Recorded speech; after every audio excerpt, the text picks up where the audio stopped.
here it is, the game of the month, Final Fantasy XII. Welcome back to the last video of the year and episode 99 of A Year of Final Fantasy. And wow, that's insane that I've kept up with this project as long as I have, but it's not over yet. We still have 3 months to go. Anyway, let's get right into Final Fantasy XII, a game that carries a remarkable legacy and has had an interesting development and life cycle, even affecting the gaming landscape until this year of 2017. So as we do, let's start off with some of the development and release information about the game.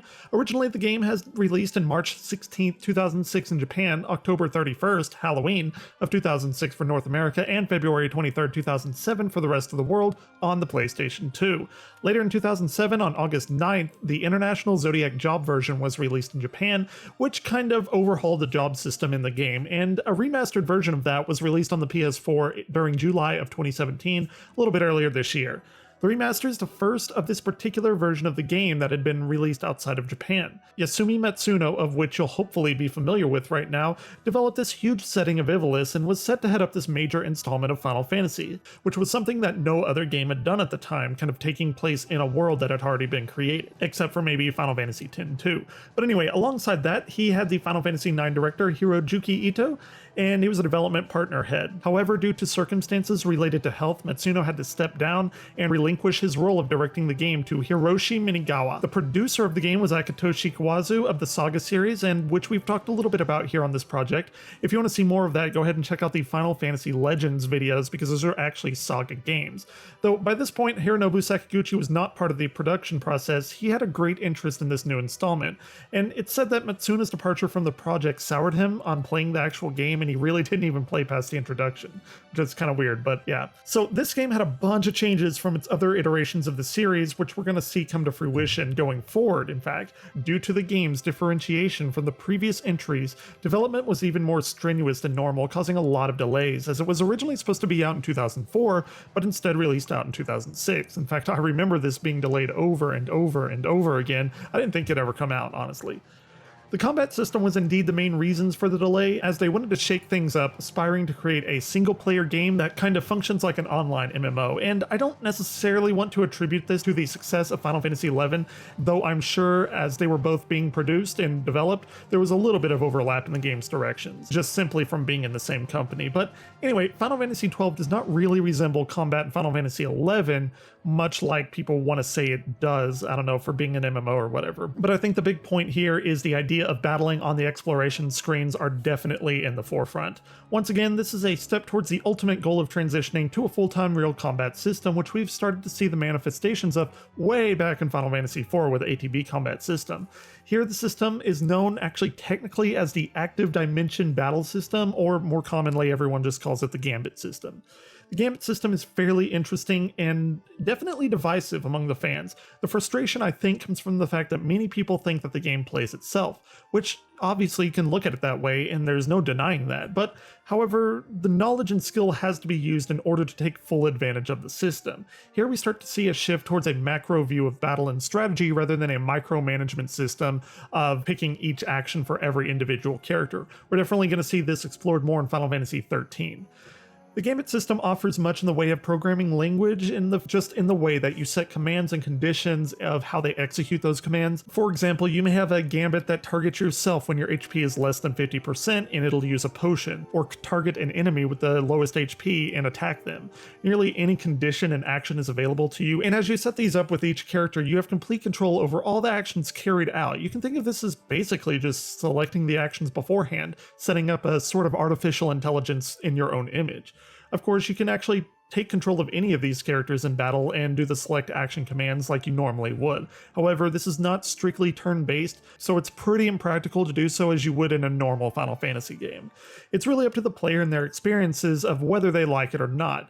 I enjoy the strategy, setting up battling characters, and everyone focusing on a particular set of skills, which actually leads us into the next part of this, which is the progression. How do the characters grow? Progression in Final Fantasy XII rhymes with the series of Final Fantasy XI, and the abilities that are gained are what is known as a license board. It's similar to the sphere grid of Final Fantasy X, kind of.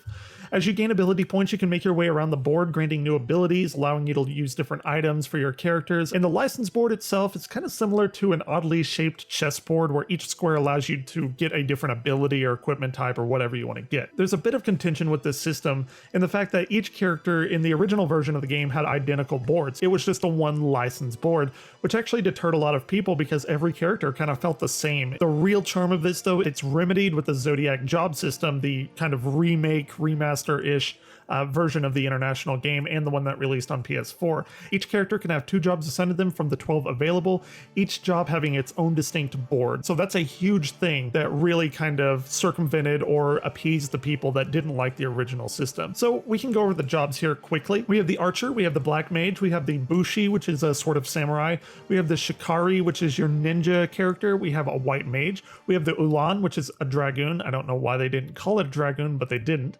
And then we have a Machinist, we have a Red Battle Mage. Again, I don't know why they called it a Battle Mage. Red Mage would have been fine, but whatever.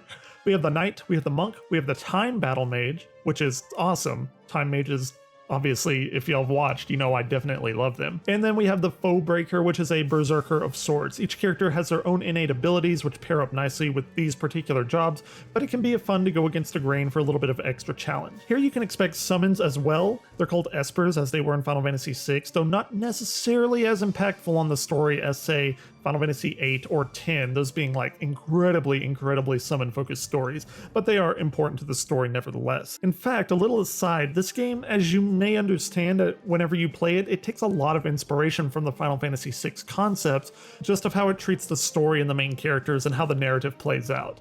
Anyway, going back to summons, one thing I want to mention is the Espers here are basically alternatives to the ones that are tried and true of the Final Fantasy series, so strangely enough, you're not going to find Shiva, Ifrit, Ramu, and the like. Those some names are familiar from other different portions of the franchise, such as Zeromus and Ultima. Yes, Ultima is a summon in this game.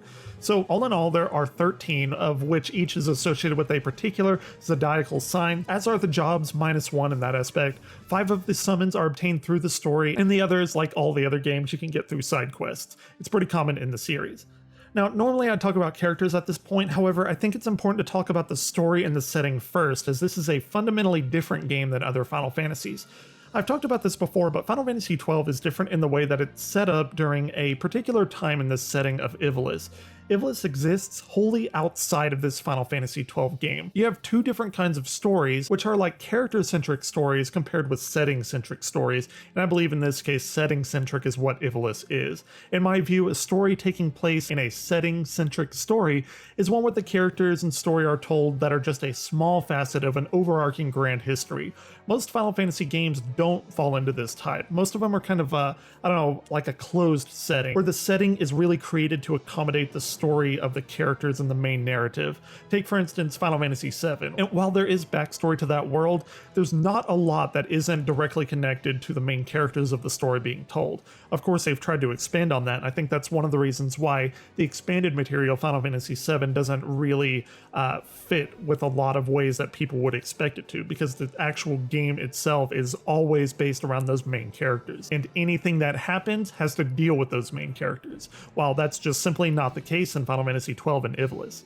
So Final Fantasy XII's story can be best summarized as Star Wars, basically. It is the tried and true Empire versus the small rebel underdogs. However, I've done a bit of digging, and it's interesting to note the development of this particular game, because a lot of people easily spot the similarities of Star Wars, the movie franchise, with this game, but from what I can actually tell, this wasn't a conscious decision. Now, that being said, Star Wars has always been a foundational point in Final Fantasy, like I said, evil empire versus a small rebellion, the hero's journey and all that. It's really a tale as old as stories have been written, honestly, so Star Wars doesn't really monopolize that concept. It's just simply one of the most popular stories and franchises to use it in modern culture. It's definitely a plot that resonates with most people, and that's really why I think it was used for this game. Since the other Ivalice games are mostly tactical, you should expect to see this kind of story, this fighting between different empires and sections and factions of people. One thing that I did find out, though, is that the plot similarities are similar to an old film known as The Hidden Fortress from 1958, where these peasants are subjugated and eventually they find their way into the hero's arc, and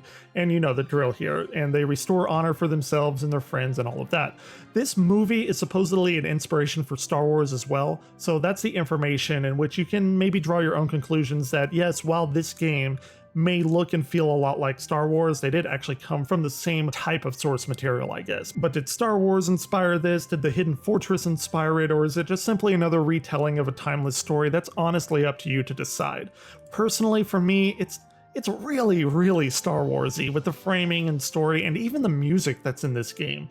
If it wasn't directly referencing Star Wars at some points, I'd really be surprised. It's just so astonishingly similar to that particular franchise, but things like this have happened before. But anyway, let's talk about the characters of the series a little bit. Much as the term espers arise from Final Fantasy VI, how characters are handled here feels similar in that there isn't necessarily a main character in the way that you might imagine. Let's say in the other games, Cloud, Squall, Cecil, those are all the main characters. Here in Final Fantasy XII, there just isn't really that kind of main character, a main protagonist, but that could also be my feelings for the main protagonist, which we'll get into here in a second. But I also want to point out here that I'll be referencing Star Wars because, like I said, it is very similar. So if you haven't played the game, maybe you can get a little grounding on where I'm coming from here. So regardless of all that, the first character that we're going to talk about, and I guess it's the proper main character, although I really do hesitate saying that, Vaughn is a 17-year-old orphaned human, or Hume as they're called in Ivalice. Vaughn is really your window into the game. Vaughn is meant to be us, but as I said before, Vaughn isn't really the main protagonist with the story being presented, despite him being the first character we're introduced to. He's a storytelling vessel into this wider world of Ivalice, kind of how, I don't know, maybe Titus was the window into Final Fantasy X. Vaughn is similar in that way. Vaughn being introduced in Final Fantasy XII is similar to a Luke Skywalker introduction in A New Hope in that he's basically just a nobody and eventually, rises to greatness, but maybe not in that way that, Luke Skywalker does. But he is a really ambitious character, wants to go be a sky pirate and everything like that. So you can definitely feel those influences. And I'll be frank here, Vaughn, in my view, is not necessarily a bad protagonist, but he is simply just the most forgettable main character, quote unquote, if you want to talk about that, when thinking back on the greats of the series. It's pretty funny too that the more memorable characters know that their stories are more important to the saga being told. However, Vaughn does have ambitions, as we all do, and I understand why they chose to go with him as the primary character, I guess, the main character if you want to call him that, though I do disagree with their direction and their decision to go in that way. The next character is Penelo, and she's a 17-year-old girl, Hume or Human, whatever you want to call him, and Penelo's in a kind of same situation as Vaughn. However, as Vaughn is our window into the world, Penelo is just kind of brought in along for the ride, providing a voice of reason for Vaughn. Given Vaughn's situation in relation to the story of the game, that's one thing, but Penelo has no real purpose being a main character in reference to the story, other than maybe for someone that Vaughn needs to relate to. But as far as like Star Wars characters go, if I want to make that that connection here, there's no real analogous character that I can think of one way or the other. But those are my feelings on the subject. I think that she's just a waste of what could have been a much more compelling character related to a larger overarching plotline. She's really the one character that keeps this game from being truly great in my opinion. While I can deal with Vaughn, I don't know, Penelo just seems useless in the game's narrative. And it occurs to me, actually, as I write this, the similarities of the statement of this game in Final Fantasy IX, being that there is a character that I just think is completely useless, that's a waste of potential, I guess. Not that those characters are bad, Quina from Final Fantasy IX is what I'm talking about, and Penelo here, it's just they could have reached so much higher with the potential that they had. But anyway, that's all, I'm gonna rant about that now. Let's move on to the rest of the characters, and delightfully, some of the best in the series in my opinion. Let's move on to Ashe. She's a 19-year-old Hume, princess of the kingdom of Dalmasca. Even within the first scenes of the game, we get a lot of interesting plot laid out before us in reference to her character, which is masterfully shown and just not simply told with exposition. Ashe is definitely the Princess Leia of the game, obviously, and there are a lot of different reasons that I say that, of which, if you play the game, I'll let you figure it out on your own. It's really cool, though. Her importance on the story itself overall makes her a compelling character and a possible contender for the main character, if there were such a character. Next up, we're going to have Bosch von Ronsenberg, who's a 36-year-old captain with an absolutely intriguing role into the story, harkening back to a version of the Man in the Iron Mask. There's no real Star Wars references here, I guess, maybe possibly to Obi-Wan Kenobi due to his circumstances, making him go into hiding and stuff like that. He plays one of the most important roles in the story and is a contender for the main protagonist as well, and in fact, truth be told, Bosch was supposed to be the main character, but for a variety of different reasons, they went with Vaughn instead, shifting the focus towards a more childlike experience rather than having this big kind of masculine character. Apparently, at the time that this was being developed, Vagrant Story had released in 2000, and this obviously had a long development cycle, but they saw that Vagrant Story didn't do terribly well at the time, and as such, it was deemed a failure specifically for mentioning that heroic, masculine, tough main character.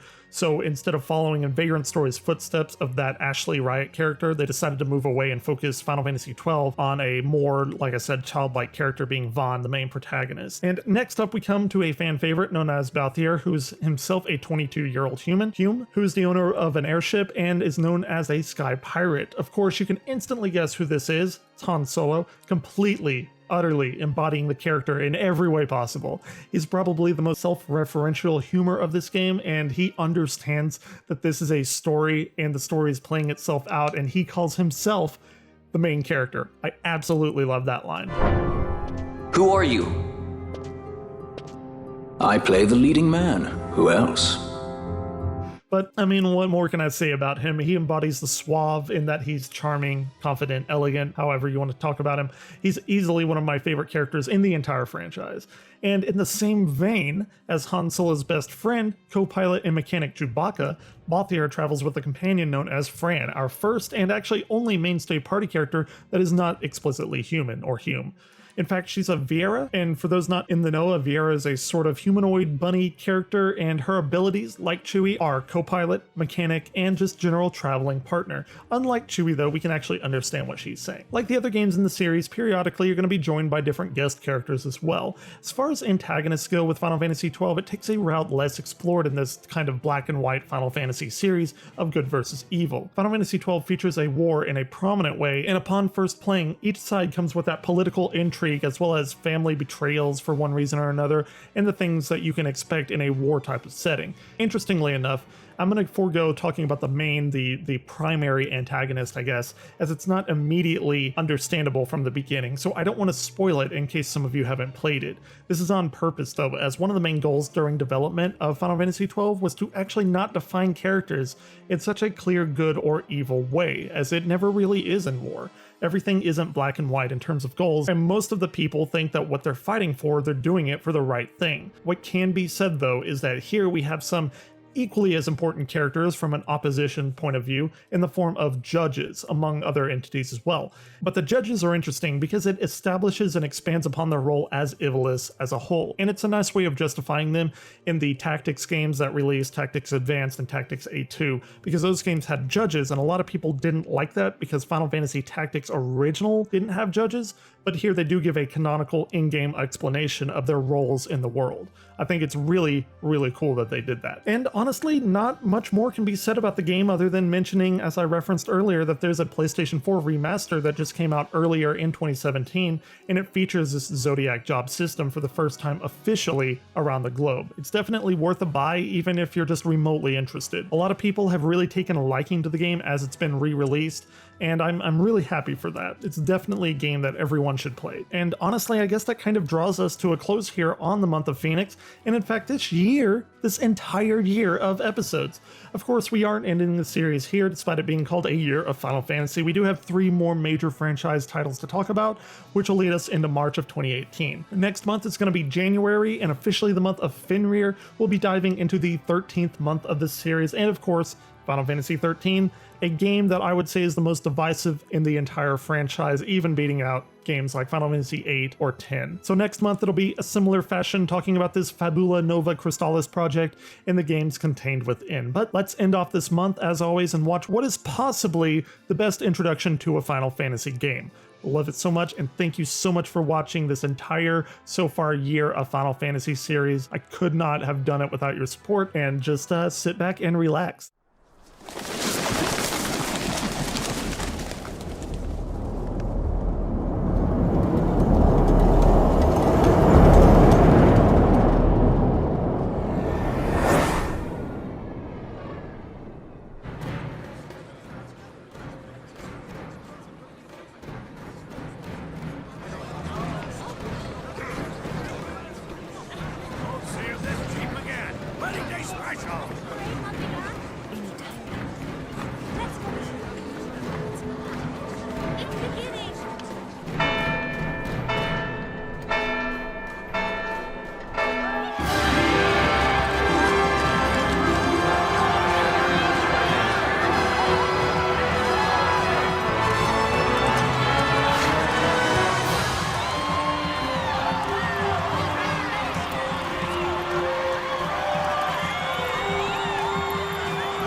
In the name of the Father, and in the presence of these holy relics, I hereby pronounce you man and wife from this time forth.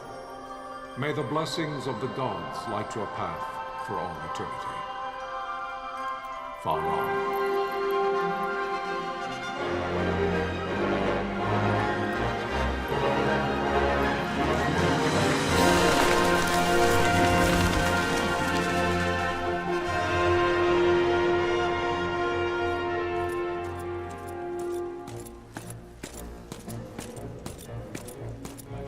If, following this, Arcadia should launch an attack by both land and air, our kingdom will stand little... Nabudis has fallen. Impossible! My father? I know not. I am sorry. If Nabudis has indeed fallen, it is only a matter of time before they reach the borders of Dalmasca. There is nothing to halt their advance. Secure Nalbina with all haste. I will go. And I will go at his side.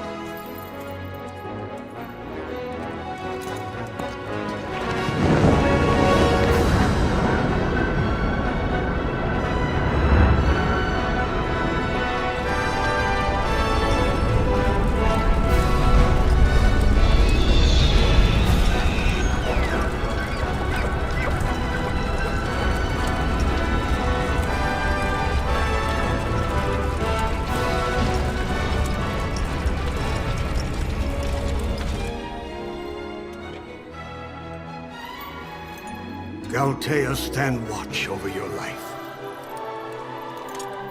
That I be considered worthy.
Fortress is lost! We must withdraw! No! The paling still stands! Shield beyond sight, ne'er failing light.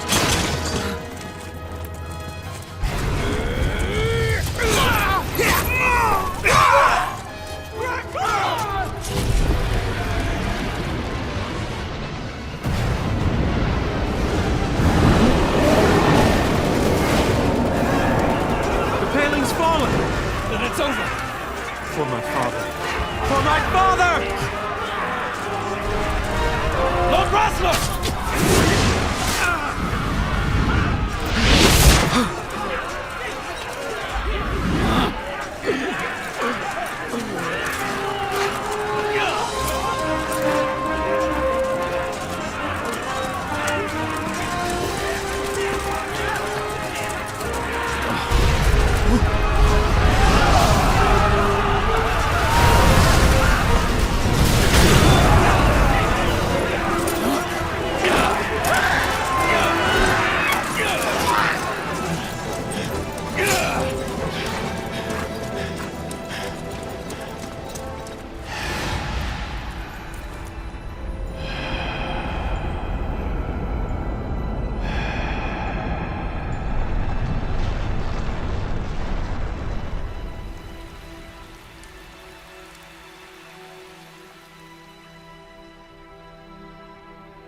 Blessings of the Great Father descend, and guide your bodies return to the earth.